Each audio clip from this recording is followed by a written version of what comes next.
ചപ്പാത്തി വെച്ചൊരു എഗ് റോളാണ്. ഒരു ചപ്പാത്തിയാണ് ഉണ്ടാക്കുന്നത്. ചപ്പാത്തി കുഴച്ച് ബോളാക്കി വെച്ചിട്ടുണ്ട്. നമുക്കൊന്ന് പരത്തിയെടുക്കാം.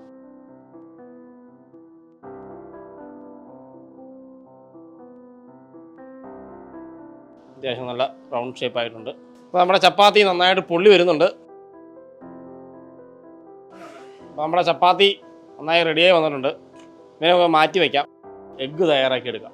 അപ്പോൾ നമ്മൾ എഗ് റോളിന് വേണ്ടിയിട്ട് 2 മുട്ട എടുത്തിട്ടുണ്ട്. അത് നമുക്കൊരു ബൗളിലേക്ക് പൊട്ടിച്ച് വയ്ക്കാം. കുരുമുളക് പൊടി, കുറച്ച് ഉപ്പും ഇതൊന്ന് ബീറ്റ് ചെയ്ത് വയ്ക്കാം.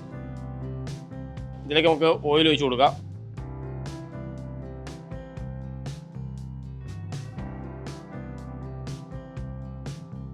ജസ്റ്റ് ഒന്ന് വാടി വന്നിട്ടുണ്ട്. ഇതിലേക്ക് നമുക്ക് തീ ജസ്റ്റ് ഒന്ന് കുറച്ച് വെക്കണം. ഇതിലേക്ക് നമുക്ക് 2 മുട്ട പൊട്ടിച്ച് വെച്ചിട്ടുണ്ടായിരുന്നു. ആദ്യം അതൊന്ന് ഒഴിച്ച് കൊടുക്കാം. ഇതിൻ്റെ മുകളിലേക്ക് നമ്മൾ ഒരു കഷ്ണം ചീസ് കട്ട് ചെയ്ത് വെച്ച് കൊടുക്കാം. എരിവ് ആവശ്യമുള്ളവർക്ക് കുറച്ച് ബ്ലാക്ക് പെപ്പറും കൂടി മുകളിലേക്ക് ഇട്ട് കൊടുക്കും. ഇങ്ങനെ നമ്മൾ 1 സൈഡാണ് കുക്ക് ചെയ്യുന്നത്.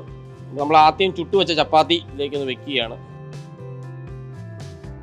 ഇങ്ങനെ ജസ്റ്റ് ഒന്ന് വിടാണ്ടൊന്ന് മറച്ചു കൊടുക്കാം.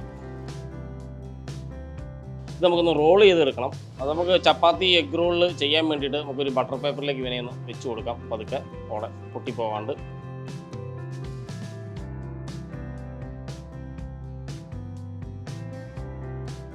അപ്പോൾ നമുക്ക് ചപ്പാത്തി ഒന്ന് റോൾ ചെയ്ത് കൊടുക്കാം.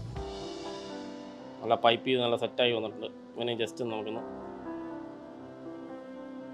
റോൾ ചെയ്ത് കൊടുക്കണം.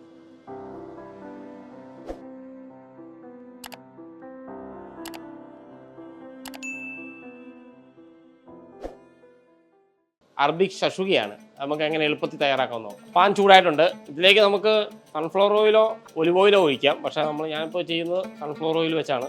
പച്ചമുളക് ഇട്ട് കൊടുക്കാം. അപ്പോൾ പച്ചമുളക് നന്നായിട്ട് മൂത്ത് വന്നിട്ടുണ്ട്. ഇതിലേക്ക് നമുക്ക് ഒരു ചെറിയ കഷ്ണം സവാള ചോപ്പ് ചെയ്തിട്ടുണ്ട്. അതോടെ ഇട്ട് കൊടുക്കാം.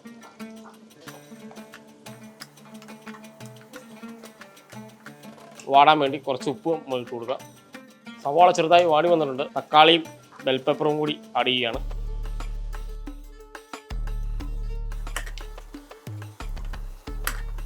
നമ്മൾ ഒത്തിരി വാട്ടണ്ട, ജസ്റ്റ് ഒന്ന് പച്ചമണം മാറിയാൽ മതി. നമ്മൾ ബെൽ പെപ്പർ കിട്ടാൻ നല്ല കളർഫുള്ളായിട്ടുണ്ട്. ലൈറ്റായിട്ട് മഞ്ഞൾപ്പൊടി ആഡ് ചെയ്താൽ മതി. എരിവിന് ലേശം കുരുമുളക് പൊടി ഇടാം. അതിലേക്ക് 2 മുട്ട പൊട്ടിച്ചിട്ടുണ്ടായിരുന്നു. നന്നായിട്ട് ബീറ്റ് ചെയ്തെടുത്തിട്ടുണ്ട്. നമുക്ക് ഇതിലേക്ക് ഒഴിച്ചു കൊടുക്കാം.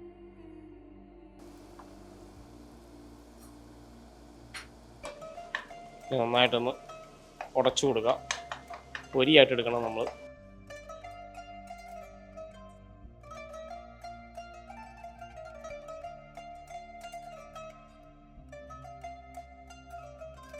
നമ്മുടെ അറബിക് ഷഷുക നന്നായിട്ട് റെഡിയായി ഡ്രൈ ആയി വന്നിട്ടുണ്ട്.